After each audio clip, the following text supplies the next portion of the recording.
अस्सलामुअलैकुम दोस्तों, कीअं आहियो तव्हां? उम्मीद आहे त सभु ख़ैरियत सां हूंदा। मुंहिंजो नालो आहे मौज़म जमाली ऐं तव्हां ॾिसी रहिया आहियो MJ ऑफिशियल यूट्यूब चैनल। दोस्तों, अॼु असां ॻाल्हि कंदासीं पत्थर दुनिया ड्रामे जे मशहूरु अदाकार पीरल जे ज़िंदगीअ जे बारे में। दोस्तों, वीडियो शुरू करण खां पहिरियां तव्हां दोस्तनि खां हिकिड़ी नंढड़ी गुज़ारिश आहे, जेकॾहिं अञा ताईं तव्हां असांजे वीडियो खे लाइक न कयो त वीडियो खे लाइक करे छॾींदा ऐं चैनल ते नवां आहियो चैनल खे सब्सक्राइब करे बेल आइकन जे बटन खे ऑल ते सेट करे छॾींदा।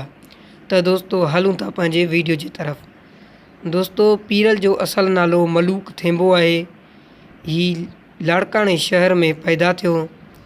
दोस्तों, पीरल पंहिंजे फ़न जी शुरूआति स्टेज ड्रामनि मां कई।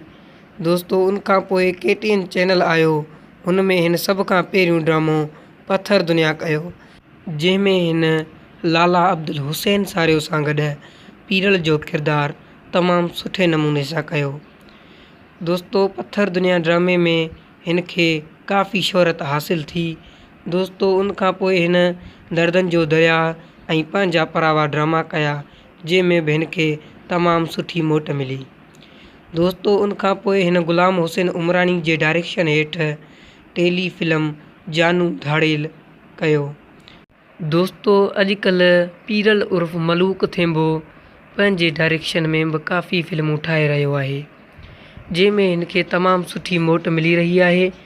दोस्तों, पीरल उर्फ़ मलूक थेंबो हींअर लाड़काणे शहर में रहाइश पज़ीर आहे।